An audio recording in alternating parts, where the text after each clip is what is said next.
তোর এলাকায় একটা ব্রিজ নেই, ব্রিজের কথাটা বলতে পারলি না, আর হাফ মিনিট আছে, এখন বলছে সময় দেন। এই তেল মারা জাতি, এটা বন্ধ করা লাগবে।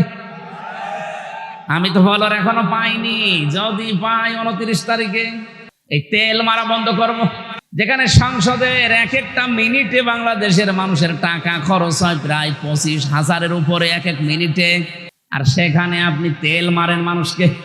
এই খুলনা, সাতক্ষীরা, বাগেরহাট এই সমস্ত এলাকায়, বিশেষ করে যে আশাশুনি, শ্যামনগর, কয়রা, পাইকেলঘাটা, এরপরে পাইকগাছ এলাকায় কত দুঃখ দুর্দশা মানুষের। রাস্তাঘাটও সেরকম ভালো না। সাতক্ষীরা জেলার আশাশুনি থানার অন্তর্গত এরা কাফসন্ডা ফুটবল ময়দানে পাঞ্জাগানা মসজিদের উদ্যোগে তাফসীরুল কোরআন মাহফিলের আয়োজন করেছে। সম্মানিত সভাপতি জনাব আলহাজ রওশন আলী মোড়ল, প্রধান অতিথি মাননীয় জাতীয় সংসদ সদস্য সাতক্ষীরা 3 হাজারো আলেমের উস্তাজ মুহাদ্দিস রবিউল বাশার দামাত বারকাতুহুমুল আলিয়া, এতক্ষণ যারা আলোচনা রাখলেন সম্মানিত উলামা ইকরাম, বিশেষ অতিথি হিসাবে যারা উপস্থিত আছেন, বিশেষ করে সাতক্ষীরার কৃতি সন্তান সাবেক এমপি মরহুম মাওলানা রিয়াসাত আলী রহমতুল্লাহ আলাইহি, তার সুযোগ্য সন্তান মাওলানা নুরুল আফসার মরকুজা দামাত বারকাতুহুমুল আলিয়া, এখানে উপস্থিত আছেন জনাব মোহাম্মদ রুহুল কুদ্দুস, চেয়ারম্যান 9 নম্বর, এটা কি লিখেছেন চোখে তো ধরে না, হ্যাঁ, আদুলিয়া আনোনিয়া। উপস্থিত হয়েছেন জনাব সাইফুল ইসলাম বাচ্চু, ভারপ্রাপ্ত চেয়ারম্যান 8 নম্বর খাজরা ইউনিয়ন নাকি, জনাব আবু বকর সিদ্দিক লাখি, জনাব হাবিবুর রহমান মাওলানা মফিজুল ইসলাম গাজী, কবির হোসেন, ফিরোজ হোসেন গাজী সহ সম্মানিত ওলামা ইকরাম। অনেক মানুষের নাম আরো দিয়েছেন, এত মানুষের নাম এখন আর পড়ছি, দোয়া করে দিচ্ছি ওয়ারাফা'না লাকা যিকরা। এদের মর্যাদা সম্মান আল্লাহ দুনিয়া আখিরাতে যেন আরো বাড়িয়ে দেয়। আরো জোরে বলেন আমিন। মানুষের সম্মান বাড়ে কিসে অনেকে জানে না। অনেকে মনে করে পৃথিবীতে ক্ষমতায় থাকলে মনে হয় সম্মান বাড়ে। ক্ষমতায় থাকলে যদি সম্মান বাড়ে বুশ, এবং এই যে এখন পৃথিবীর নিকৃষ্ট মানুষের তালিকায় যাদের নাম আছে, নেতানিয়াহু বলে, ডোনাল্ড ট্রাম্প বলে, এই মানুষগুলোকে যেভাবে পৃথিবীতে গালি দেওয়া হয়, ক্ষমতায় থাকলেই যদি সম্মান মানুষের বাড়িতে, এদের এত গালি দেওয়া লাগে কেন? আল্লাহ রাব্বুল আলামিন বলেন, ইয়ারফা'উল্লাহুল্লাযীনা আমানু মিনকুম ওয়াল্লাযীনা উতুল ইলমা দারাজাত। সূরা মুজাদালা এসেছে ইয়ারফা, এটা মুজারি, বর্তমান ভবিষ্যৎ, প্রেজেন্ট ফিউচার। রব্বুল আলামিন এই পৃথিবীতে সম্মান আর মর্যাদা তাদের বৃদ্ধি করবে না, শুধু করতেই থাকবে। এই জন্য আল্লাহ রফা না দিয়ে ইয়ারফা দিয়েছেন। দিন যত যাবে তাদের মর্যাদা সম্মান সৃষ্টি জগতের কাছে আল্লাহ বাড়াতেই থাকবে। আমি আবার বলছি, শুধু বাড়াবে না, বাড়াতেই থাকবে। দুনিয়ায় যারা ঈমান এনেছে, আর ঈমান আনার পরে এই মানুষগুলো যারা এলেম অনুযায়ী কাজ করেছে, শুধু এলেম পেয়েই মানুষের সম্মান বাড়ে না, জ্ঞান অর্জন করলেই মানুষের সম্মান বৃদ্ধি পাবে তা না। উতুল ইলমা দারাজাত, বহু বচন দেওয়া আছে। দিন যত যাবে আপনার মর্যাদা আল্লাহ একটার পরে একটা বাড়াতেই থাকবে। এই 2টা গুণ যদি আপনার অর্জন হয়, 1 নম্বরে যদি ঈমান আনতে পারে মানুষ, 2 নম্বরে দুনিয়াতে যদি জ্ঞান অর্জন করে ওর উপরে কাজ করতে পারে। আমি আশা করছি কথা আপনারা বুঝেছেন। পৃথিবীর মানুষের সম্মান কিসে বাড়ে, কোরআনের আয়াত থেকে আমরা জানলাম। সুতরাং আজকে থেকে ঈমান যায় আছে নড়বড়ি হবে না, ঈমানটা যেন মজবুত হয়, শক্ত হয়। 2 নম্বরে আল্লাযীনা উতুল ইলমা দারাজাত, তোমাদের ভেতরে যারা এলেম অর্জন করেছে, এলেম পেয়েছে। আজকের এই অনুষ্ঠানটা সাজিয়েছেন জ্ঞান অর্জন করার জন্য, না লোক দেখানোর জন্য? এই যে আপনারা যারা টাকা পয়সা খরচ করলেন, কষ্ট করে এসেছেন, একটাই উদ্দেশ্য, আমরা কিছু পেতে চাই এখান থেকে। এ দুনিয়ার জীবন চালিয়ে আখিরাতের বিশাল জীবনে মুক্তি পাওয়ার জন্যে যেই পাতেহ দরকার আল্লাহর কোরআন থেকে, নবীর হাদিস থেকে, এই পাতেহগুলো আমরা আজকে এখান থেকে শুনি, কাজে পরিণত করার মাধ্যমে আখিরাতের জীবন, দুনিয়ার জীবন, রব্বানা আতিনা ফিদ দুনিয়া হাসানা ওয়া ফিল আখিরাতি হাসানা, এই করতে চাই। আর রাজি আছেন না আপনারা? আল্লাহ আমাদেরকে তৌফিক দিন। আমি হেদায়েতমূলক কিছু কথা বলতে চাই। এর তেলাওয়াত কিন্তু একটা আয়াত আর লক্ষ লক্ষ হাদিসের একটা টুকরা মাত্র পড়েছি। আল্লাহ আমাকে যেন কিছু কথা বলার মতো সুযোগ দান করেন, আপনাদেরকে ধৈর্য এবং সহ্য নিয়ে শুনে বাড়িতে কাজে পরিণত করার তৌফিক দান করেন, বলেন আমিন। যারা এই যে আসলেন কোরআনে কারীম শোনার জন্যে, আল্লাহ পাক বলেন পৃথিবীতে আমি যদি কাউকে হেদায়েত দিতে চাই, আর কেউ যদি আমার দৃষ্টিতে বুদ্ধিমান দাবি করে, তাহলে কোরআনে কারীম কিভাবে শোনা লাগবে, কিভাবে অনুসরণ করা লাগবে, এই কথাগুলো সূরা জুমারের ভেতরে আছে 18 নম্বর আয়াতে। আল্লাযীনা ইয়াস্তামিউনাল কাওলা ফায়াত্তাবিউনা আহসানা উলাইকাল্লাযীনা হাদাহুমুল্লাহ ওয়া উলাইকা হুম উলুল আলবাব। আল্লাহ পাক বলেন যারা আমার কোরআন শোনে আর এখান থেকে যেগুলো উত্তম বিষয় আছে সেগুলো অনুসরণ করার সিদ্ধান্ত নেয়, উলাইকাল্লাযীনা হাদাহুমুল্লাহ, এই মানুষগুলো তো তারা যাদেরকে আমি আল্লাহ নিজে হেদায়েত দান করি, বলেন সুবহানাল্লাহ। আল্লাহর কাছ থেকে হেদায়েত পেতে হলে মাস্ট বি আপনাকে কোরআনে কারীম শোনার পর তার উত্তম বিষয়গুলো অনুসরণের মাধ্যম হিসাবে গ্রহণ করা লাগবে। 2 নম্বরে উলাইকা হুম উলুল আলবাব, এবং এই মানুষগুলো আমি আল্লাহর দৃষ্টিতে বুদ্ধিমান। আমাদের দৃষ্টিতে বুদ্ধিমান কারা? দুনিয়াতে যারা টাকা পয়সার মালিক হয়, বেশি ক্ষমতায় বেশি দিন থাকে, বেশি দিন বেঁচে থাকে দুনিয়ায়, নাকি এরা বুদ্ধিমান না?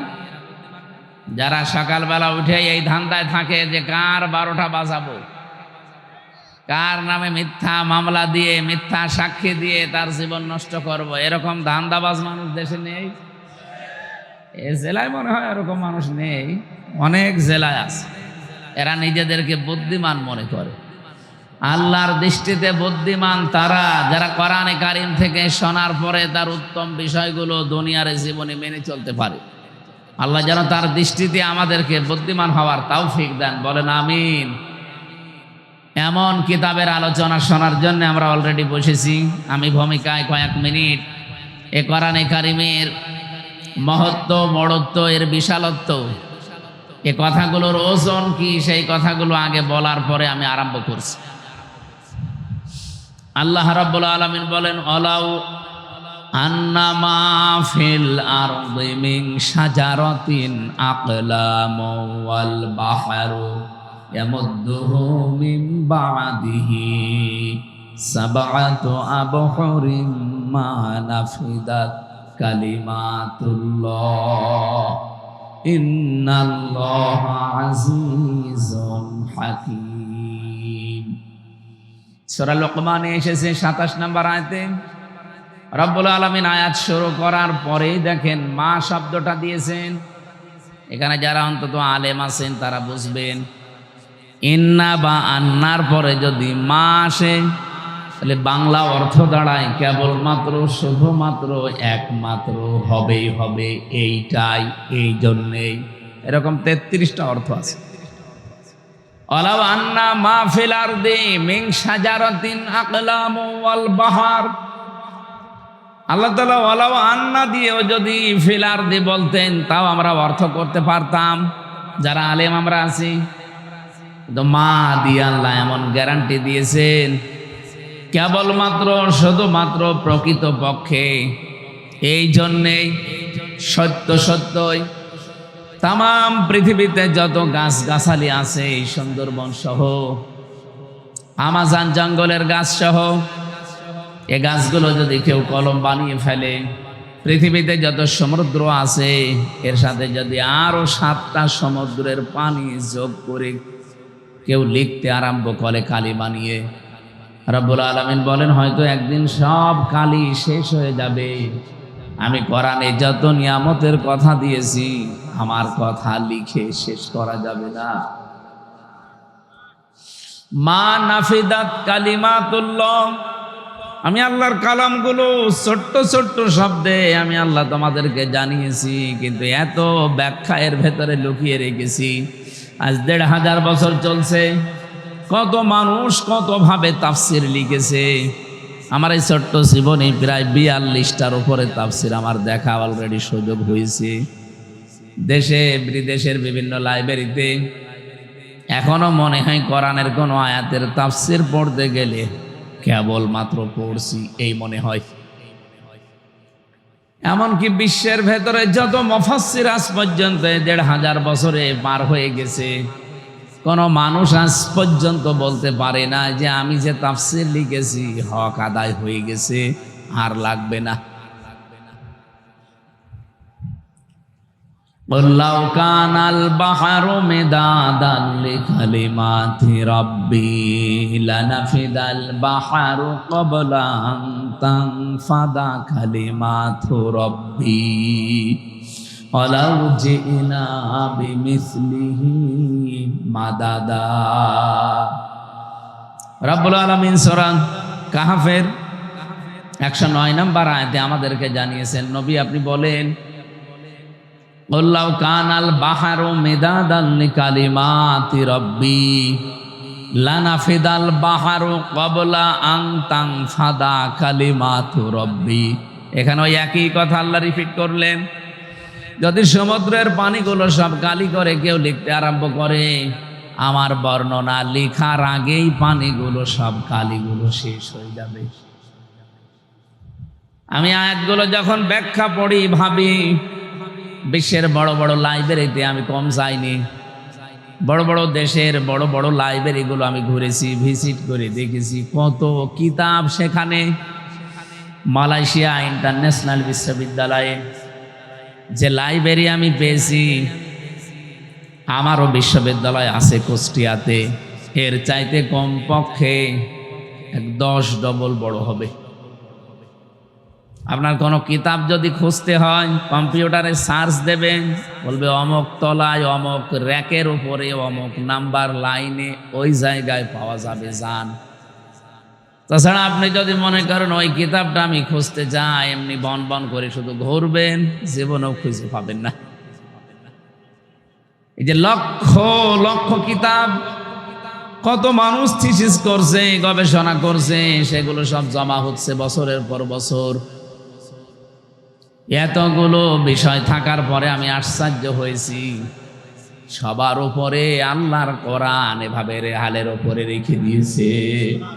তার মানে বোঝাতে চাচ্ছি কোরআনের ব্যাখ্যা এই লাইব্রেরিতে যত বই আছে সব, এমনকি পৃথিবীতে যত কিতাব আল্লাহ পাঠিয়েছিলেন, তাওরাত, জবর, ইনজিল, 100 সহিফা, সবগুলো এক জায়গায় যা করলে হবে সবগুলো কথা আল্লাহ সূরা ফাতিহায় দিয়ে দিয়েছেন। আমাদের এই ছোট্ট জীবনের ছোট্ট সময়ে 1-1.5 ঘন্টা 2 ঘন্টায় কোরআনের আয়াতের কোনো বিষয় শেষ করা সম্ভব তো নয়। শুধু ইঙ্গিত দেওয়া যায়, আমরা ইঙ্গিত থেকেই যেন শিক্ষাগুলো নিতে পারি। আল্লাহ তাওফিক দেন, আমিন। তেলাওয়াত, রসুলের উপরে দরুদ আর সালাম পাঠ করার মাধ্যমে তেলাওয়াত করেছি মাত্র একটা আয়াত, সূরা লোকমান 12 নম্বর আয়াতটা। 31 নম্বর সূরা কোরআনে কারিমের 34টা আয়াত আছে, 4টা রুকু আছে, মক্কায় নাজিল হয়েছে। লোকমান এটা এক জ্ঞানী ব্যক্তির নাম, ওনাকে আল্লাহ বহু জ্ঞান দিয়েছিলেন, কিন্তু ওনাকে আল্লাহ নবী বানাননি। লা ইয়ানজুরু ইলা সুওয়ারিকুম ওয়া আমওয়ালিকুম ওয়ালাকিন ইয়ানজুরু ইলা কুলুবিকুম ওয়া নিয়াতিকুম। আল্লাহ নবী বলেন ইন্নাল্লাহা লা ইয়ানজিরু ইলা সুওয়ারিকুম ওয়া আমওয়ালিকুম, অবশ্যই আল্লাহ কোন মানুষের এই চেহারার দিকে নজর করেন না, তার সম্পদের দিকে, তার পদের দিকে, প্রভাব প্রতিপত্তির দিকে খেয়াল করেন না। আল্লাহ শুধু খেয়াল করেন তার অন্তরের দিকে আর তাকওয়ার দিকে। তার কলবটা আসলে কি বলে, এই কলবের ভেতরে জায়গা আছে কার, এইটা আমার আল্লাহ দেখেন। হযরতে লোকমানের যে চেহারার বর্ণনা তাফসিরে পড়েছি, এখন বললে আপনারই কেমন যেন লাগবে। এই পৃথিবীতে আমি 3 জন কালো মানুষের জীবনী পড়েছি। তাদের জীবনী পড়তে গিয়ে পেয়েছি যে এত কালো মানুষ পৃথিবীতে আল্লাহ মনে হয় আর পাঠাননি, আর পাঠাবে কিনা তাও জানি না।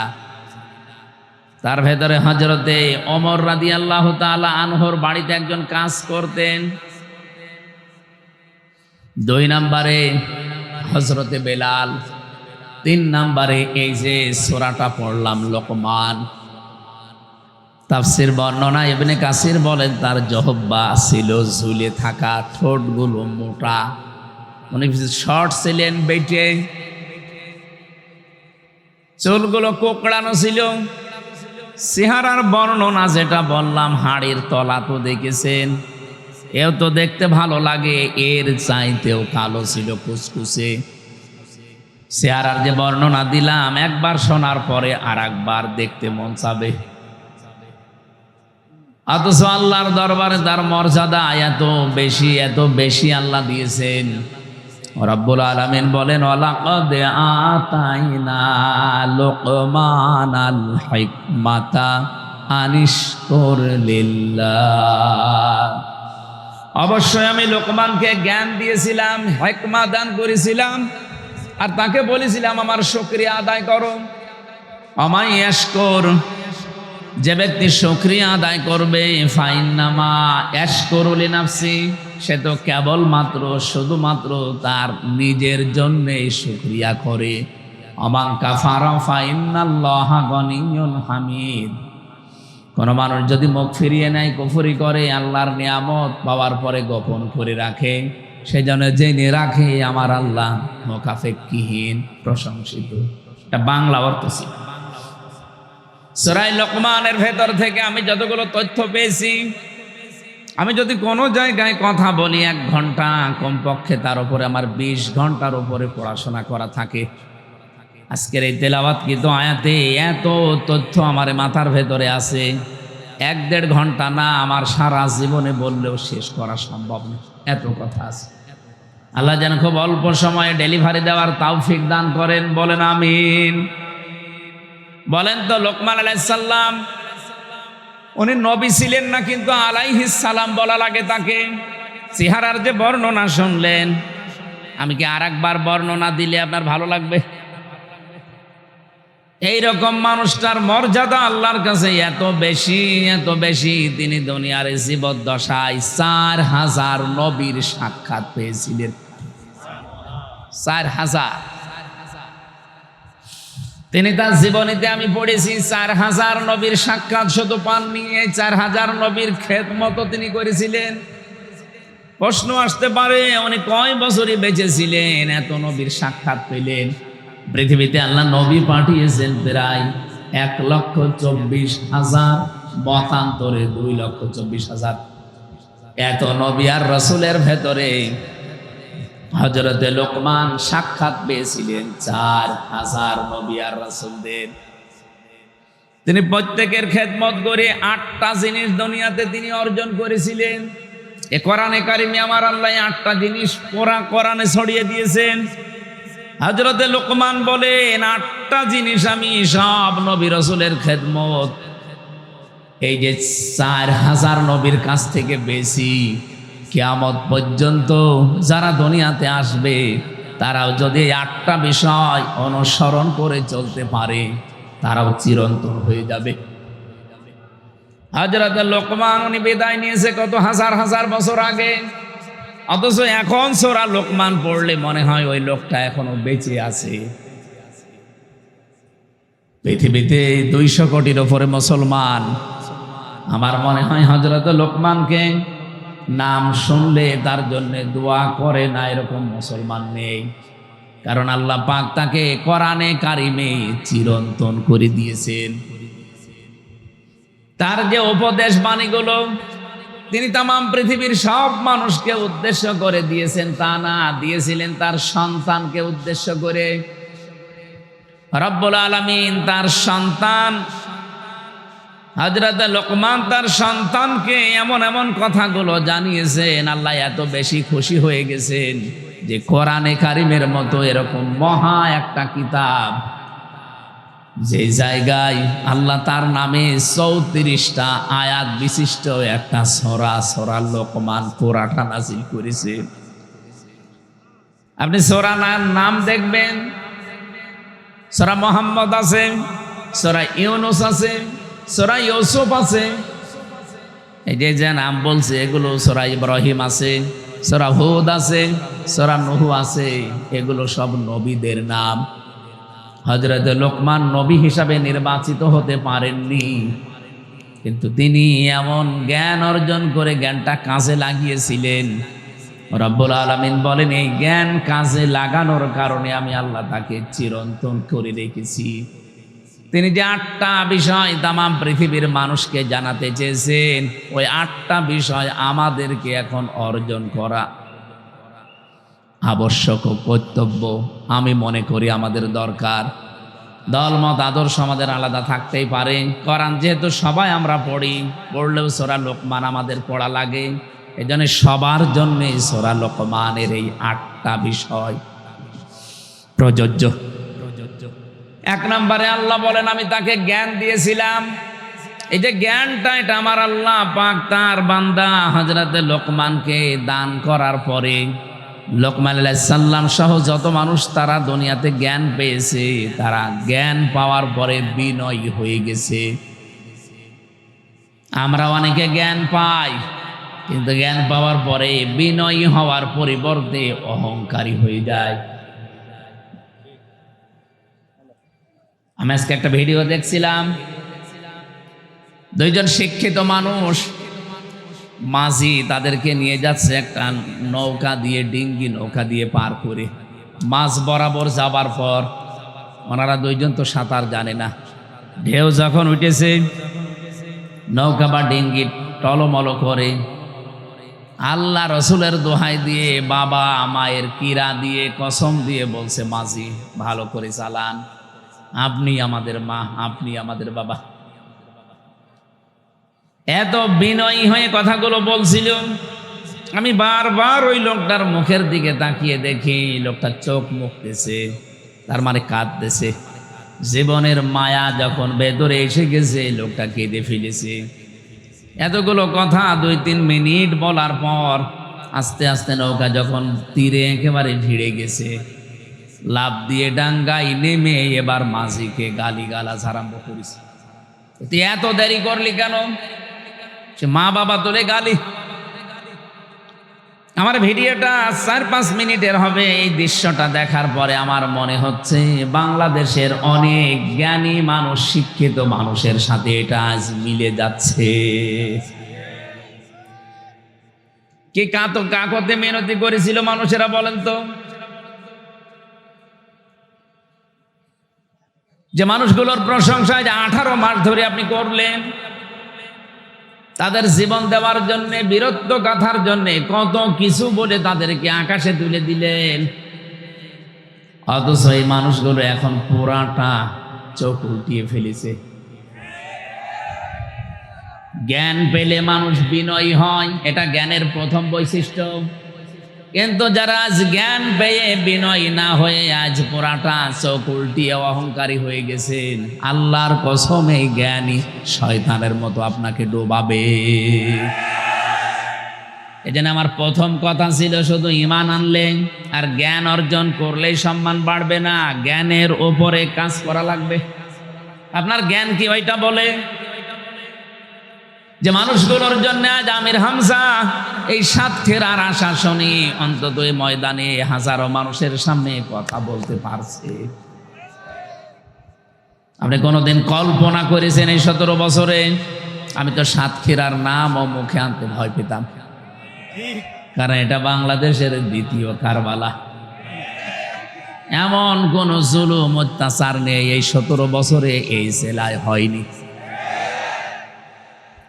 আমরা শুনেছি দেখেছি মানুষের বাড়ি ঘর বোল্ডোজার দিয়ে ভেঙে দিয়েছে। কে কথা বলেন না কেন? এগুলো সব সাক্ষী। 2 জন অলরেডি এই ইউনিয়নে শাহাদত বরণ করেছে সালেমের বিরুদ্ধে। আল্লাহ তাদেরকে শাহাদতের সর্বোচ্চ মাকাম দান করেন। শহীদ আব্দুল সালাম আর একজন কে জানো? শহীদ জাবেদ। এই মাঠে জানাজা হয়েছিল, আল্লাহ তাকে জান্নাতের সর্বোচ্চ মাকাম দান করেন, আমিন। কোরআনে কারিমে সূরা নমল 19 নম্বর পারায় আছে। এটা যখন আমি তেলাওয়াত করি মাঝে মাঝে আমার এই আয়াতটা বেশি মনে হয়। ওয়ালাকাদ আতাইনা দাউদা ওয়া সুলাইমানা ইলমা। অবশ্যই আমি দাউদ এবং সুলাইমানকে ইলম দিয়েছিলাম, জ্ঞান দিয়েছিলাম। وقال الحمد لله الذي فضلنا على كثير من عباده المؤمنين। তারা 2 জনে আমি আল্লাহর শুকরিয়া আদায় করেছে। আল্লাযী ফাদ্দালানা আলা কাসীরিন মিন ইবাদিহিল মুমিনিন। এই পৃথিবীতে বহু মুমিন বান্দাদের উপরে তাদের মর্যাদা আমি আল্লাহ প্রতিষ্ঠা করেছিলাম। বলেন তো, যে 2 জন নবীর নাম বললাম, হযরতে সুলাইমান, হযরতে দাউদ আলাইহিস সালাম, তাদের মর্যাদা আমরা সাধারণ মানুষের উপরে বেশি না কম? আকাশের তারকা লক্ষ লক্ষ দেখা যায়, কিন্তু চাঁদ একটা। নবীজি বলেন নবীদের সম্মান মর্যাদা সাধারণ মানুষের কাছে ঠিক চাঁদের মতো। এইরকম সম্মানী মানুষগুলো কি নত হয়েছিলেন, কি বিনয়ী হয়েছিলেন। আপনি এই আয়াতের পরবর্তী আয়াতগুলো পড়ে দেখবেন সূরা নমলের। আমার মনে হয় বাংলাদেশে আজ যারা অহংকারী হয়ে গেছেন তাদেরকে কোরআনের এই আয়াতগুলো বেশি বেশি পড়া দরকার। যেহেতু অন্য ধর্মের লোক খুব কম আমাদের দেশে, মাত্র এই দেশে বাস করে 8 ভাগ অন্যান্য ধর্মের লোক, আর আমরা আছি এই দেশে নামধারী হলেও 92 ভাগ মুসলমান। এই জন্য আহ্বান জানাচ্ছি, জ্ঞান আল্লাহ যাদেরকে দান করে, জ্ঞানের প্রথম বৈশিষ্ট্য সে বিনয়ী হবে, নম্র হবে। সে জ্ঞান অর্জন করার পরও যদি বিনয়ী নম্রতা কারো ভেতরে না আসে, অহংকার চলে আসে, বুঝতে হবে শয়তান তাকে দখল করে ফেলেছে। কি নাম যেন ভাইয়ের? রুহুল কুদ্দুস। বাড়িতে যাওয়ার পরে ভাবিকে সালাম দিয়েছে, ম্যাডাম সালামের জবাব না দিয়ে ওনার রুহুল কুদ্দুস নাম ধরে গালি দিচ্ছে, মা বাপ তুলে, শুকুরের বাচ্চা, কুকুরের বাচ্চা। ওনার ভালো লাগবে? রাগ হবে? আপনি কথা শুনতেছেন নাকি ঘুমিয়ে গেছে? চেয়ারম্যান সাহেবের রাগ হবে না যদি জ্ঞানী হয়ে থাকে, আর যদি জ্ঞান না থাকে উনি রেগেছে, হয়তো হিতে বিপরীত তালাকও দিয়ে দিতে পারে। যে কি পরিশ্রম করে আসলাম, সালাম দিলাম, জবাব না দিয়ে গালি দেয়। কিন্তু জ্ঞানী মানুষ হলে চিন্তা করবে, কি গো, একটা শিক্ষিতা মেয়ে, ভদ্র ঘরের মেয়ে, ভালো বংশের মেয়ে আমি বিয়ে করে আনলাম, আজ 30 বছর সংসারের জীবনে কোনোদিন মাথা উঁচু করে কথা বলে না, আর আজকে সালাম দিলাম আমারে গালি দেয়। অবশ্যই এর জিনে ধরেছে। কি কথা বলছে? এর জিনে ধরেছে, ভূতে ধরেছে, নয়তো তো গালি দেওয়ার কথা না। আপনি জ্ঞান অর্জন করেও যদি বিনয়ী হতে না পারেন, নম্র ভদ্র হতে না পারেন, আপনি বুঝবেন আপনি আর মানুষ নেই, শয়তান আপনাকে দখল করে ফেলেছে। আশা করি উদাহরণ থেকে আপনি বুঝে ফেলেছেন আমি কি বলতে চাই। হযরতে লুকমান আলাইহিস সালাম তিনি তামাম পৃথিবীর মানুষকে উদ্দেশ্য করে জানিয়েছেন যে আমি আল্লাহর শুকরিয়া আদায় করেছি। 4000 নবীর আমি সাক্ষাৎ পেয়েছি, তাদের খেদমত করে 8টা বিষয় আমি তাদের কাছ থেকে পেয়েছি, আমি নোট করেছি তাফসীর থেকে। 1 নম্বরে তিনি বলেন, ইযা কুনতা ফিস সালাতি ফাহফাজ কলবাকা ওয়া ইযা কুনতা ফি গায়রিল বাইতি ফাহফাজ। আইনাকা। তিনি দুনিয়ার মানুষকে জানিয়েছেন, হে পৃথিবীর মানুষেরা, আমি নবীদের কাছ থেকে যে 8টা বিষয় পেয়েছিলাম তার প্রথম নাম্বারে এই যে নামাজে যখন মানুষেরা দাঁড়াবে তখন যেন কলবের হাজির অবস্থায় নামাজ আদায় করে। লা সলাতা ইল্লা বি হুজুরিল কলব, কলবকে হাজির করা, উপস্থিত করা ছাড়া কিন্তু আপনার নামাজ পড়লেও আদায় হবে না। আজকে থেকে যারা নামাজ আদায় করেন, এই দৃশ্যটা, এই বিষয়টা আমাদের জীবনের সাথে আমরা যেন মিলাতে পারি। নামাজ পড়লেই শুধু মুসলমান থাকা যাচ্ছে না, নামাজটা হওয়া লাগবে। আর নামাজ যতক্ষণ পর্যন্ত আপনার কলবের সাথে না মিলবে, এই কলবটা যায় নামাজের এই কতটুকু জায়গা, এদিকে 2.5 হাত, এদিকে 1.5 হাত, এতটুকু জায়গার ভেতরে যখন আপনার মন থাকবে, এদিকে ওদিকে যাবে না, তখন আপনি নামাজের সেজদায় আনন্দ পাবেন। জেলখানায় 3 বছর আমারে ফাঁসির কন্ডেম সেলে, প্রথমে তো আয়না ঘরে, এরপরে কন্ডেম সেলের ভেতরে 24 ঘন্টা তালা লাগিয়ে রেখেছিল। জীবনের এই 34 বছর বয়সে এই 3টা বছর আমি যেভাবে কাটিয়েছি, এই 1.5-2 বছর বাইরে এসে এই দুনিয়ার চাকচিক্যে পড়ে আমার মনে হচ্ছে ওই 3 বছর আমি আল্লাহর ইবাদতে ছিলাম। গভীর রজনীতে আমি সেজদা দিয়ে যে মজা পেয়েছি, এখনো সেজদা দেই, কিন্তু ওই মজাটা এখন আর হয় না। রাত 2টা-3টার সময় 1.5 পারা, 2 পারা, 3 পারা পর্যন্ত নামাজে তেলাওয়াত করে আধা ঘন্টা, 45 মিনিট, 1 ঘন্টা আমরা এক একটা সেজদায় পড়ে থাকতাম। ওই সময় দেখেছি এমনিতেই চোখ দিয়ে অঝোর নয়নে পানি আসতো।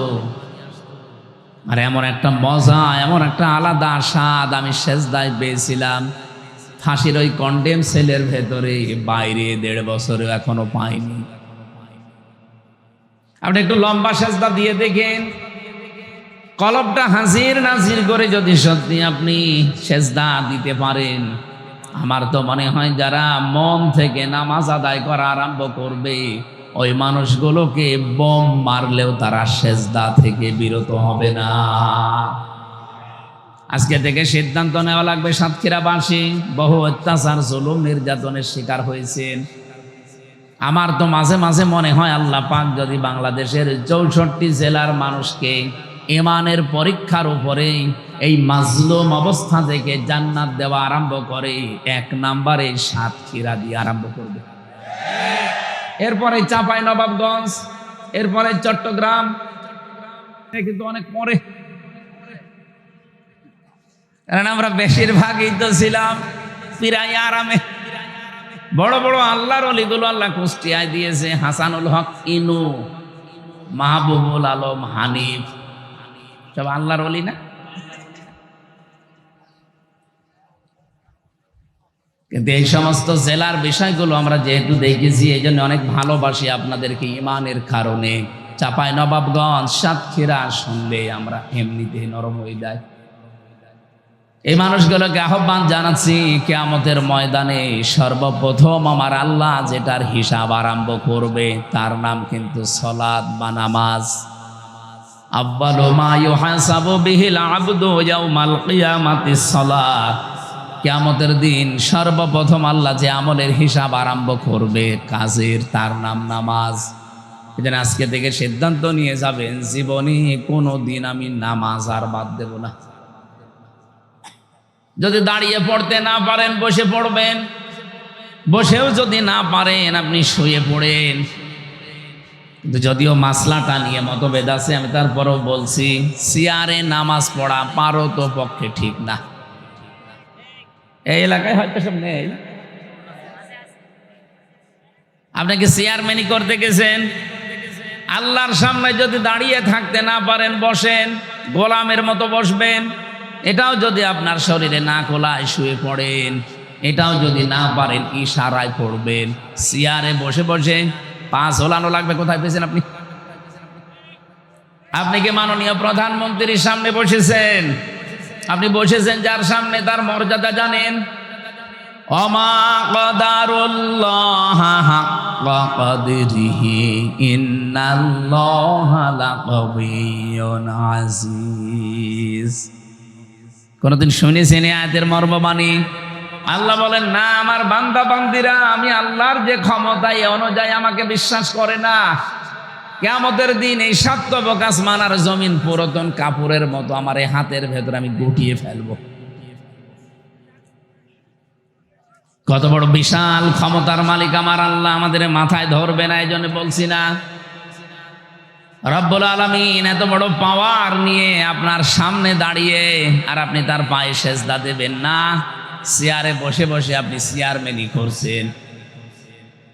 যদিও বিভিন্ন আলেম ওলামা মাসলাটা নিয়ে মতভেদ দিয়েছে, তারপরও আমার দৃষ্টিতে কোরআন হাদিস পড়ে, আমি ফেকা নিয়ে পড়েছি, আমি মুফতি একজন, ফতোয়া দিচ্ছি, আপনারা পারতপক্ষে চেয়ারে বসে নামাজ পড়বেন না। নামাজ হবে না আমি ফতোয়া দিলাম না, কিন্তু পড়বেন না। আপনার তো 4টা ক্রাইটেরিয়া বললাম, দাঁড়িয়ে থাকতে না পারলে বসে পড়েন, বসে না পড়লে শুয়ে পড়েন, শুয়ে না পড়লে ইশারা করবেন। তারপরে যেহেতু নামাজ মাফ নেই, ইয়াউমা ইকশাফু আন সাকি ওয়া ইয়াদউনা ইলা সুজুদি ফালা ইস্তাতিউন খাশিআতান আবসারুহুম তারহাকুহুম যিল্লাহ ওয়া ক্বাদ কানু ইয়াদউনা ইলা সুজুদি ওয়া হুম সালিমুন। সূরা কলমের ভেতরে আল্লাহ বলেন কিয়ামতের দিন এই কুদ্দুস, কি কুদ্দুস? রুহুল কুদ্দুসকে, আমির হামজাকে, এ মর্তুজাকে কিয়ামতে আমার সামনে দাঁড় করাবো, বলবো সেজদা দে। যদি দুনিয়াতে সেজদার হক আদায় করে না থাকে, এই মানুষগুলো সেজদা তো দিতে পারবে না, উল্টিয়ে যাবে পেছন দিকে। লাঞ্ছনা, অপমান, গঞ্জনা ওদের মাথার উপরে, মুখের উপরে চেপে বসবে। মানুষ ঘৃণায়, এখন যেমন ট্রাম্পকে দেখলে আপনি থুতু নিক্ষেপ করবেন, নেতানিয়াহুকে দেখলে থুতু মারবেন, কিয়ামতের দিন আমরা যদি বেনামাজি হয়ে যাই, আমাদের দেখলেও হাসরবাসী থুতু মারবে, হাতে পায়ে ধরে। এই জন্য বলছি নামাজটা বাদ দেবেন না। নবীজি বলেন, কোন মহিলার যদি সন্তান পৃথিবীতে আসে, প্রথমে যেহেতু পানি দেখা যায়, এরপরে রক্ত, এরপরে সন্তানের মাথা, বিশ্ব নবী বলেন যদি পানি এসে যায় আর সমস্ত অবস্থায় যদি মনে হয় যে নামাজের সময় হয়ে গেছে, তোলার ভেতরে এই মহিলাকে বিছিয়ে দাও, বলো যে নামাজ পড়। এত বড় গুরুত্বপূর্ণ একটা ফরজ বিধান, নামাজ মাফ নেই, আর আপনি হেলায় খেলায় নামাজ নষ্ট করেন। মুসা আলাইহিস সালামের একটা কাহিনী পড়ছিলাম তাফসিরে। রব্বুল আলামিন ডাক দিয়ে বলেন, মুসা, ওই যে বাজারে একজন কর্মকার আছে, কামার, লোহা পিটিয়ে সোজা করে, এর জান্নাতের সুসংবাদ দাও, আমি তার উপরে খুশি হয়ে গেছি। হযরতে মুসা আলাইহিস সালাম তিনি আবেগপূর্ণ নবী ছিলেন, কিছু শুনলেই খালি প্রশ্ন করতেন। একবার তাকে আল্লাহ লাঠির কথা বলেছিলেন, তিনি 14টা কথা আল্লাহকে শুনিয়েছেন। অমা তিলকা বিয়ামিনিকা ইয়া মূসা, তোমার ডান হাতে কি ওটা? তিনি তো বলতে পারতেন ক্বালা হিয়া আসা, এটা লাঠি না। একটা একটা করে বর্ণনা করছেন, এটা লাঠি, এটা দিয়ে আমি ছাগলের পাতা পেড়ে খাওয়াই, ভর দেই, মাঝে মাঝে আমি রাস্তা চলি, কত কিছু বলতেছে। আল্লাহ বলেন, থামো, আমি তোমারে বলতে বললাম হাতে কি, বলতে পারতে লাঠি, এত কথা বলা লাগে? অনেক কিছু শুনলেই শুধু প্রশ্ন করতেন, জানার জন্য। বিশেষ করে রব্বুল আলামিন বলেন, ঠিক আছে, জানতে যখন চাও বাজারে যাও, দেখো ওই লোকটা আসলে কি করে। তিনি বাজারে গেলেন, কোণে দাঁড়িয়ে আছে। আমাদের জামানায় যেভাবে আজান হলে আমরা মনে করি নামাজের সময় হয়ে গেছে, হযরতে মুসার জামানায় 1 ওয়াক্ত নামাজ ছিল ফরজ। ওই জামানায় হয়তো নামাজের সিস্টেম ছিল, আজান না থাকলেও একটা সিস্টেম ছিল ডাকার। এই কামারটা একবার মগর উঁচু করে মাথার উপরে, আবার লোহার উপরে পিটায়। হঠাৎ করে যখন নামাজের সময় হয়ে গেছে, মগরটা মাথার উপর দিয়ে পেছন দিকে ফেলে দিয়ে তাড়াতাড়ি করে পবিত্র হয়ে নামাজে দাঁড়িয়েছে। মুসা আলাইহিস সালাম অনেকক্ষণ পর্যন্ত তাকিয়ে দৃশ্যটা লক্ষ্য করলেন।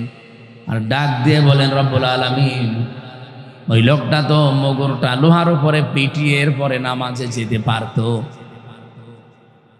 যে লোকটা তোমার বিধান মানতে এত বেশি আগ্রহ, এত বেশি, যে লোকটা এত বেশি সচেতন, তুমি তাকে জান্নাত না দিয়ে পারো না, রাজি না হয়ে পারো না। আপনি বলেন তো তার জীবন থেকে কি পেলেন? একজন কামার।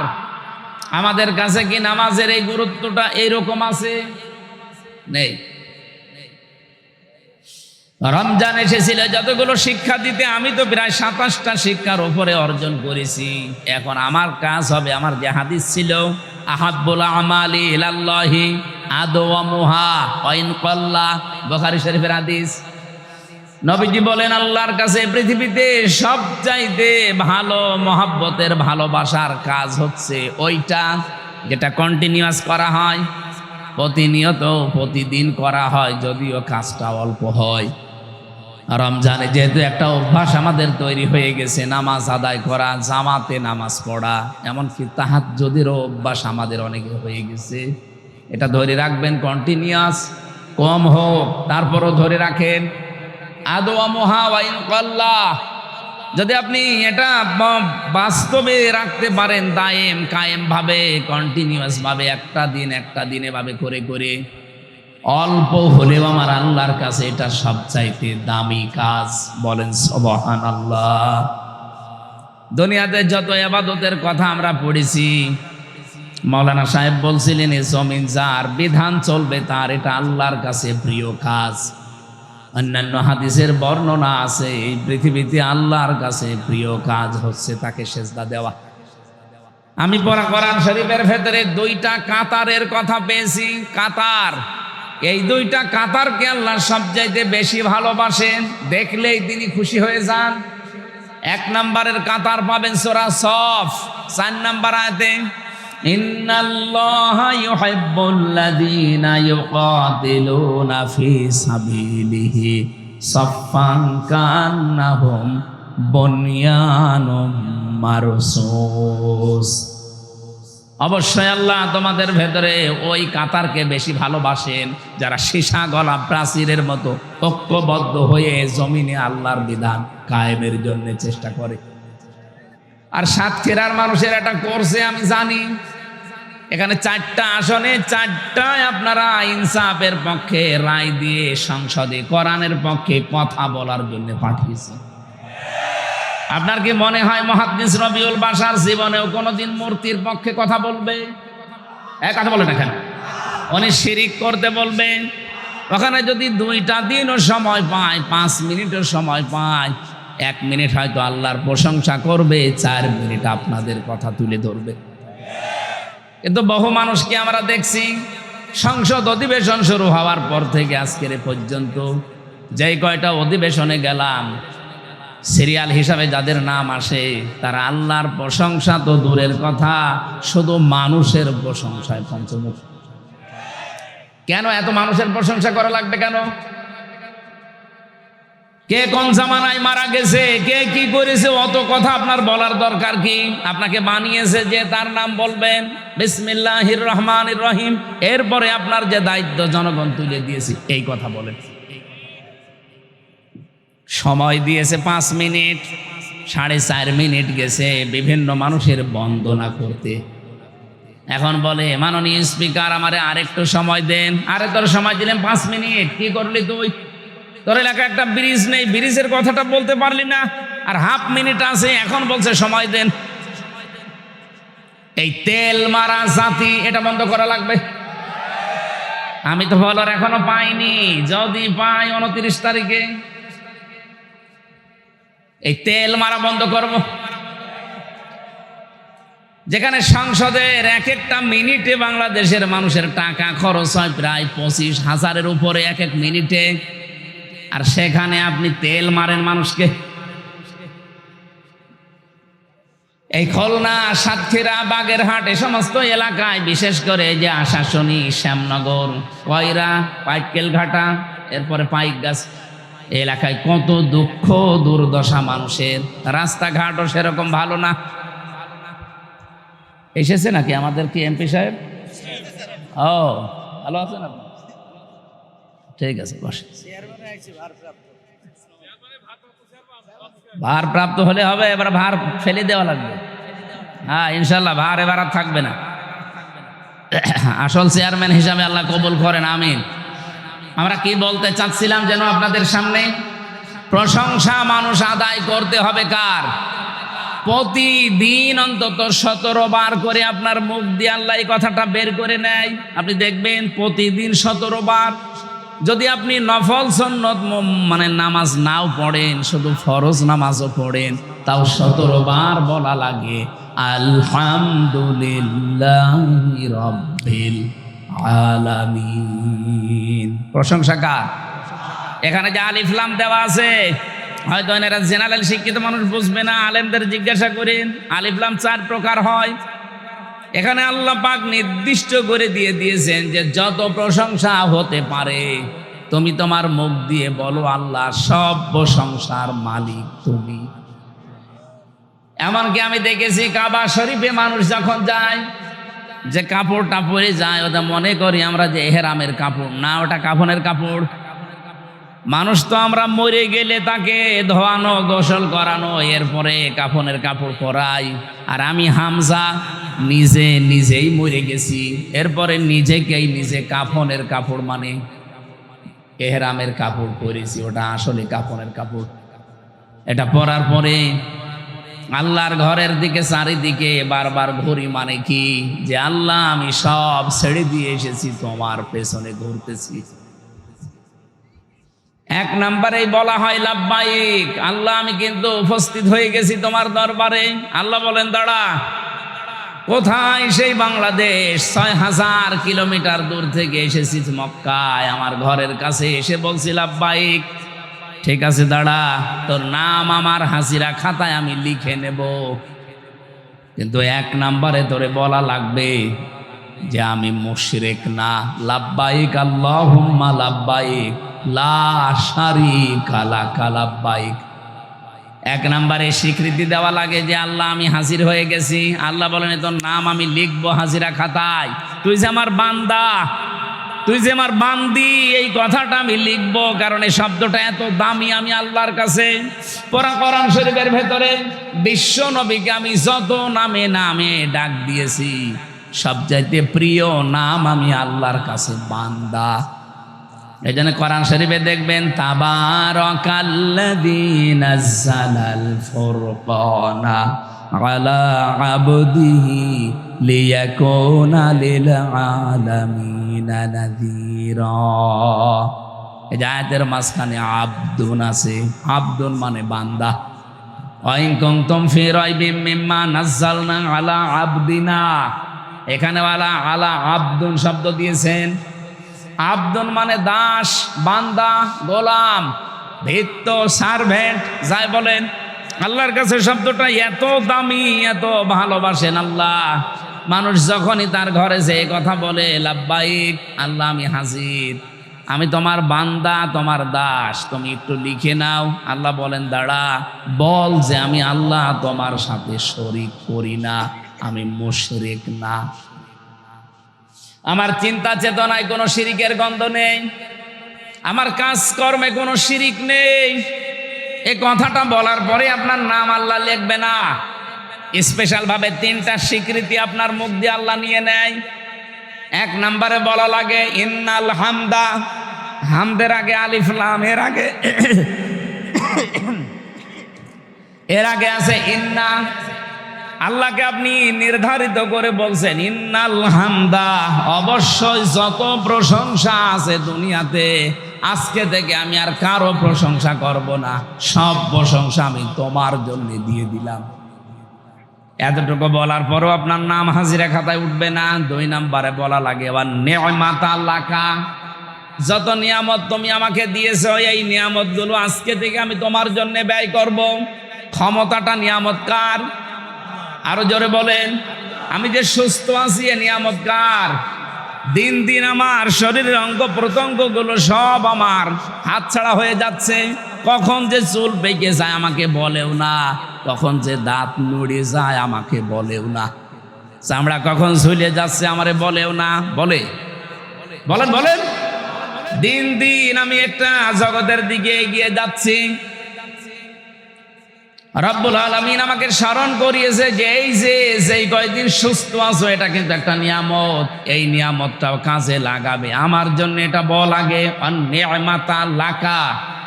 3 নম্বরে বলা হয় অল মুলক। হে আল্লাহ, আমি যদি রাজ্য রাজনীতি দুনিয়াতে কিছু করে থাকি, আমি কথা দিয়ে গেলাম এখন থেকে তোমার জন্য করব। কত বড় গুরুত্বপূর্ণ কথা আপনি 3টা আল্লাহর সামনে বলেন, টের পান। আমার মাঝে মাঝে আজ বাংলাদেশের বিভিন্ন নেতাদের বক্তব্য শুনলে আফসোস লাগে, আল্লাহ এরা অধিকাংশই তো হাসি, এ বলে এসেছে কি আর করছে কি। 10 মিনিট কথা বললে 8 মিনিট আপনি মানুষের প্রশংসা করেন। কেন প্রশংসা আমার আল্লাহর করা যায় না? আপনি যে কথাটা বলতে পারেন, আপনি কোনোদিন চিন্তা করেছেন? বিজ্ঞান এখন তথ্যটা দিয়েছে, এক একটা কথা এই মুখের গহ্বর থেকে বের হতে এখানে যে জায়গাটা পাচ্ছেন, এখানে 27টা ধাক্কা লাগে, এরপর একটা কথা তৈরি হয়। আমি যখন বিজ্ঞান ভিত্তিক তাফসীরগুলো পড়ি, মাঝে মাঝে আমার মনে হয় আল্লাহ 27টা স্তর এখান থেকে পার করার পরে একটা কথা মুখ দিয়ে বের হচ্ছে। আর কোরআন হাদিসের ব্যাখ্যা হচ্ছে প্রতিটি স্তরে একজন করে ফেরেশতা বসে আছে। এই যে এই কোনার মুরব্বী থেকে শুরু করে এখানে যারা আমরা আছি, উনি ওসি সাহেবের কাছে, উনি মুরব্বীর কাছে, উনি চেয়ারম্যান, উনি আমার কাছে, আমি মর্তজা ভাইয়ের কাছে, এভাবে দিতে দিতে 27 নাম্বার জায়গায় যে যার কাছে দায়িত্বে আছে উনি মুখের এই জায়গা দিয়ে কথাটা যখন বের করে দেবে, বের করে দেওয়ার আগে যার কণ্ঠের সাথে এই কথাটা মিলবে সেই আকারে কথাটা বের করে দেয়। সবার কথায় যদি আল্লাহ একরকম করে বের করে দিত, আমার মনে হয় চেয়ারম্যানের বাড়িতে গেলে আমি জুতা পিটা খেতাম। ম্যাডাম তো মনে করতো আমার মনে হয় লোকই এসেছে, অথচ লোক তো ওনারটা না, অন্যেরটা। মারামারি হইতো না, শুধু কণ্ঠের এই স্বরটাকে আমার আল্লাহ এই 27টা স্তরের ভেতরে কম্পিউটার থাকলে আপনাদেরকে আমি দেখাতে পারতাম, এমন সুন্দরভাবে সিস্টেম করে দেখাচ্ছে। সর্বশেষ জায়গায় যখন কথাটা বের করে দেয় ফেরেশতারা, আপনার মতো আমির হামজা পৃথিবীতে 1টা 2টা না, কোটি কোটি আছে। কার কণ্ঠ দিয়ে, কোন আওয়াজ দিয়ে, কোন স্তরে কথাটা বের হলে তার কণ্ঠের সাথে মানাবে, মানানসই হবে, আল্লাহ ওই রকম কণ্ঠ করে কথাটা বের করে দেয়। বলেন সুবহানাল্লাহ। এই নিয়ামতটা যদি আপনাকে আল্লাহ না দিত, আপনি বক্তব্য দেওয়ার সময় আল্লাহর বিরুদ্ধে কথা বলেন, আপনি বক্তব্য দেওয়ার সময় মানবতার বিরুদ্ধে কথা বলেন, জীবনেও বলতে পারতেন না। যেহেতু এই নিয়ামতটা আল্লাহ আপনাকে দিয়েছে, এই নিয়ামতটা কাজে লাগান। 3টা কথা বলার পরে আমি দেখেছি হাজী সাহেবরা চলে আসার দিন যখন বিদায় তাওয়াফ করে, তখন একটা স্পেশাল ভাবে শেষ কথা যেটা বলা লাগে, আল্লাহকে বলা লাগে লা শারীকা লাকা লাব্বাইক। আল্লাহ, আমি চলে যাচ্ছি বাংলাদেশে, তুমি আমার নামটা কিন্তু হাজিরা খাতায় লিখে নিও, আমি কিন্তু শিরিক করব না, আমি মুশরিক না। মাঝে মাঝে আমার এই আয়াতগুলো নিয়ে চিন্তা ভাবনা যখন করি, বাংলাদেশে তো হাজি একেবারে, শুধু হাজি সাহেবরাই যদি এটা আমরা মেনে চলতে পারতাম, যেটা বলে এসেছি কাবা ঘরকে সামনে নিয়ে, বাংলাদেশে আর কারো লাগতো না, হাজিরা ইসলাম কায়েম করে ফেলতো। সরকারি দলে, বিরোধী দলে, স্বতন্ত্র, সব আমরা হাজি। 300 এমপির 299 জন অলরেডি এখন সংসদে আমরা আছি। আমার তো মনে হয় এই 299 জনের ভেতরে 290 জনই হাজি। অবশ্য সুবহানাল্লাহ, যে 290 জনের ভেতরে এই কথাটা ঠিক রাখার মতো হাজি একেবারেই কম। এই কথাটা ঠিক রাখে না।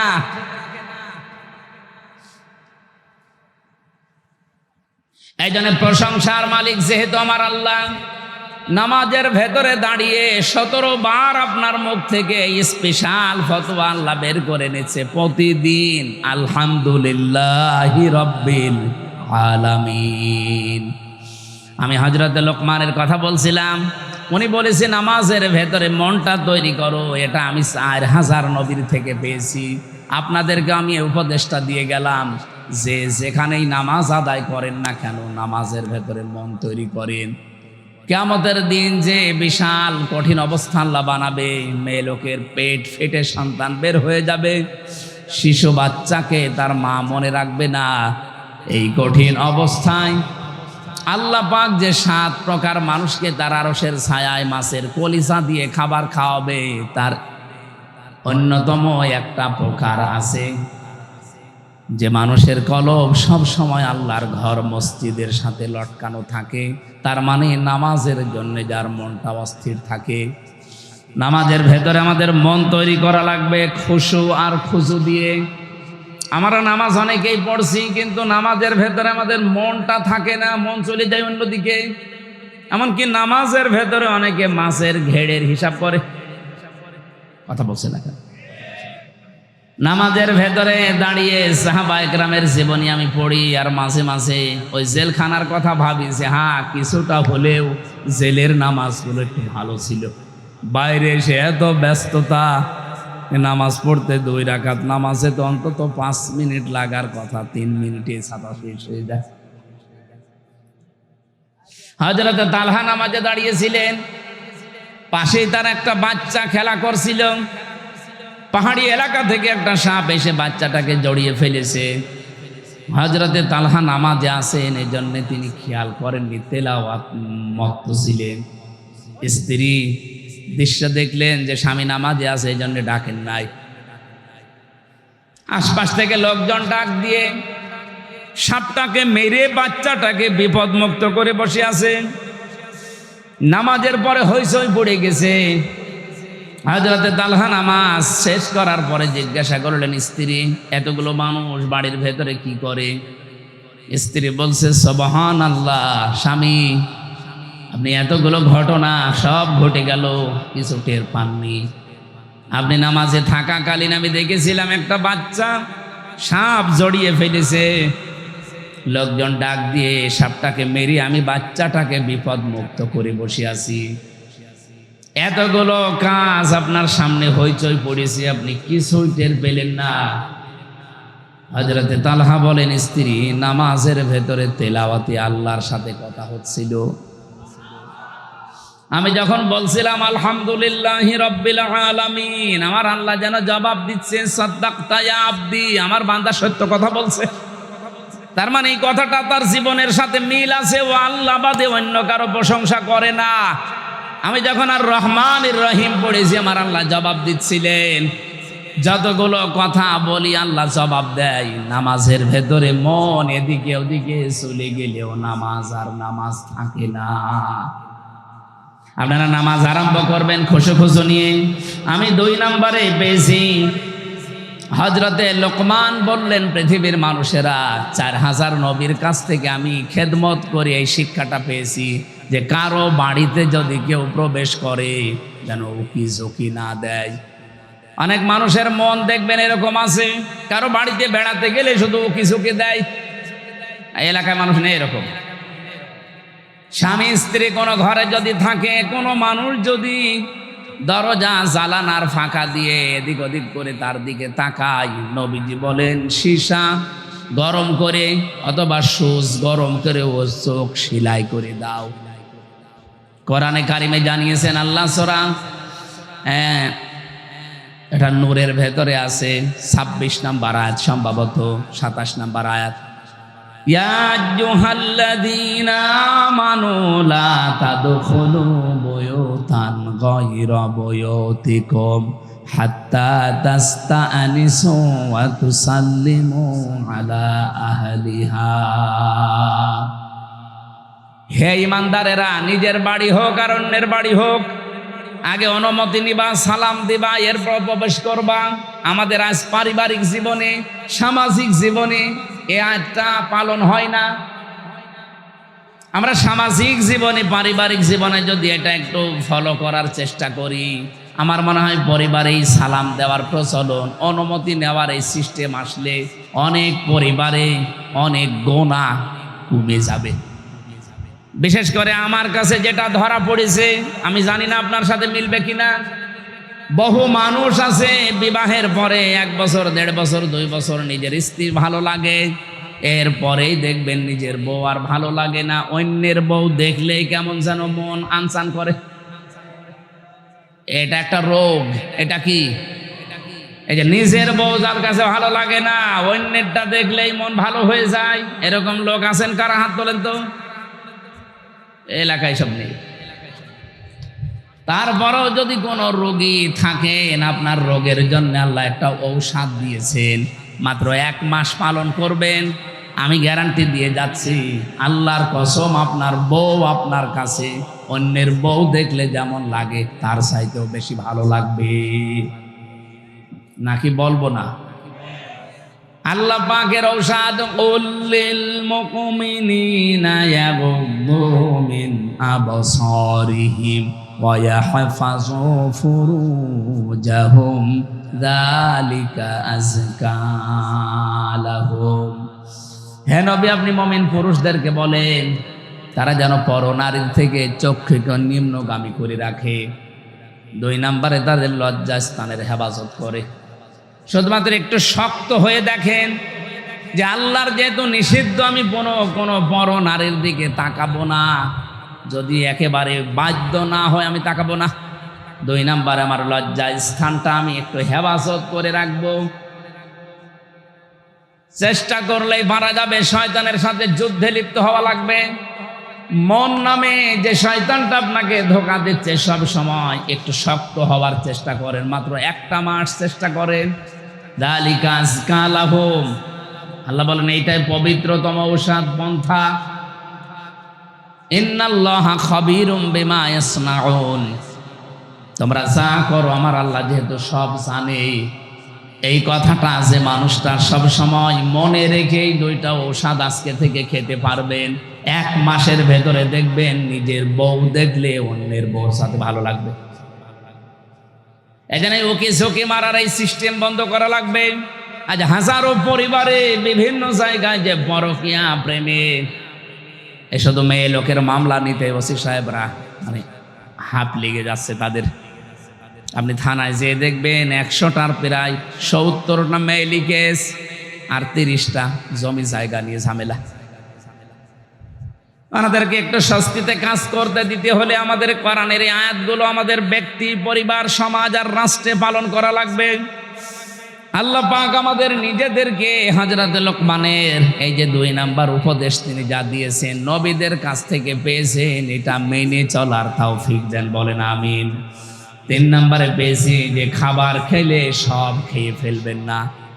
খাবার দিয়েছে 4-5 রকম তরকারি, যেটা আপনার রুচি নেয়, ভালো লাগে, সেটা দিয়েই খাবার শেষ করেন। একেবারে সবগুলো মরণের খাওয়া খেয়ে শেষে আর পেটে জায়গা নেই, হজম হওয়ার মতো কায়দা নেই, শেষে গ্যাস্ট্রিক, আলসার, বিভিন্ন রোগ আপনার শরীরে বাসা বাঁধে।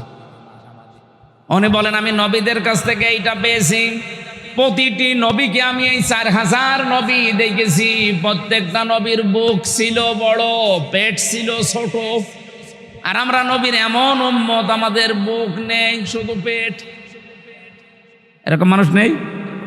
এত বড় বড় ভুঁড়ি হয়, উকুন মারা যায় ভুঁড়ির ওপরে। মহিলারা লজ্জা পায় যে কি গো, ছেলে মেয়ে হয় আমাদের আর পেট হয় এর। কি ভুঁড়ি, আখেরি ভুঁড়ি বানিয়েছে। 4000 নবীর জীবনী উনি বলছেন যে একটা নবীরও আমি ভুঁড়ি বড় পাইনি, পেট প্রত্যেকের ছোট ছিল। আর প্রতিটি নবীর বুক ছিল বেশ ওসারও বড়। একটাই মাত্র কারণ, তারা খাবার খাওয়ার সময় 3টা বিষয় লক্ষ্য করতেন। এই পেটটাকে 1 ভাগ খাবার, 1 ভাগ খালি, আর হজম হওয়ার জন্য 1 ভাগ পানি দিতেন। আমি সহ প্রত্যেকে যদি এটা মেনে চলতে পারি, আমাদেরও বুক ইনশাল্লাহ বড় হবে, পেট ছোট হবে। 4 নম্বরে উনি বলেন কথা বললে হিসাব করে বলা দরকার। আজ বাংলাদেশের হাজারো মানুষ শুধুমাত্র ধরা খায় এই কথা হিসাব করি না বলার কারণে। 18 মাস আগে যা বলেছিল 18 মাস পরে কিন্তু সেটা আর বলছে না, পুরা উল্টিয়ে গেছে। তার মানে কথা হিসাব করে বলা যায় না। আপনি যেটা মানতে পারবেন না সেটা বলতে যান কেন? হযরত লোকমান বলেন আমি নবীদের কাছে এইটা পেয়েছি, তাও 4000 নবীর কাছে এইটা ছিল। তারা কথা বলতেন খুব হিসাব করে। আপনি এক কথা বললেন চাচা এরশাদের মতো, আবার বিকালে যে পস্তাবেন না থুকু আমি বলি নাই, না এরকম করা যাবে না। কথা দরকার বলবেন না, শুনবেন বেশি, চুপ থাকবেন। মান সমাতা নাজা, যারা চুপ থাকে তারা নাজাত পেয়ে যায়। বলেন সুবহানাল্লাহ। উনি বলেন আমি 5 নম্বরে 2টা 5 আর 6 নাম্বার বলেন আমি এই 2টা বিষয়কে অর্জন, আর 7 আর 8 এই 2টাকে বর্জন। নবীদের কাছ থেকে 2টা আমি অর্জন করেছি, আর 2টা আমি বর্জন করেছি। অর্জন করেছি এটা যে সব সময় আল্লাহকে সঙ্গে রাখা লাগবে। কাকে? 2 নম্বরে সব সময় কবরের চিন্তাটা মাথায় থাকা লাগবে, তাহলে আপনার আর মানুষের সম্পদ আত্মসাৎ করা জীবনেও হবে না। 7 নম্বরে পেয়েছি দুনিয়াকে মহব্বত বর্জন করা লাগবে। 8 নম্বরে পেয়েছি নিজেকে অহংকার মুক্ত করার চেষ্টা করতে হবে। হযরত লোকমানকে আল্লাহ জ্ঞান দিয়েছিলেন, তিনি জ্ঞান অনুযায়ী এগুলো অর্জন করে দুনিয়ার মানুষকে তিনি শুনিয়েছেন। তিনি যদি না মানতেন তাহলে এই কথাগুলো আমাদের আসর হতো না। তিনি মেনেছেন, দুনিয়ায় আমল করেছেন, কাজ করেছেন, এই জন্যে তার কথাটা শুনলেই আমারও এখন মানতে মনে চাচ্ছে। আপনার চাচ্ছে না? বলেন বলেন। আল্লাহ আমাদেরকে এই 8টা উপদেশ 4000 নবী থেকে যিনি পেয়েছিলেন মেনে চলার তৌফিক দেন। বলেন আমিন। আজকে আপনাদের থানার অফিসার ইনচার্জ ওসি সাহেব এসেছে, এরপরে আরও আমাদের চেয়ারম্যান সাহেব আছে। প্রধান অতিথি আসলে ভালো হতো, হয়তো উনি ব্যস্ত আছেন।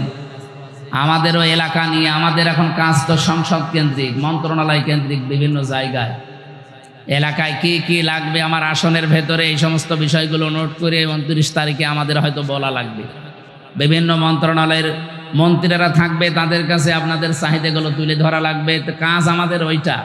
আর এই ওয়াজ তাফসির এই জায়গাগুলো এখন আসলে একটা ঐচ্ছিক বিষয়ের মতো হয়ে গেছে। তারপরেও এগুলো আগে নেওয়া ছিল রমজানের আগে। নির্বাচনের কারণে আমি অনেক দিন অনুষ্ঠানগুলো করি নাই। যে কয়টা নেওয়া ছিল ওই কয়টা আগামী থেকে কিছু করে শেষ করতে চাই। আল্লাহ আমাদের তৌফিক দিন। যতটুকুই বলেছি আমি আমার ঈমান থেকে কথা বলেছি। আল্লাহ আমাকে সহ প্রত্যেককে যেন মেনে চলার সুযোগ দান করে।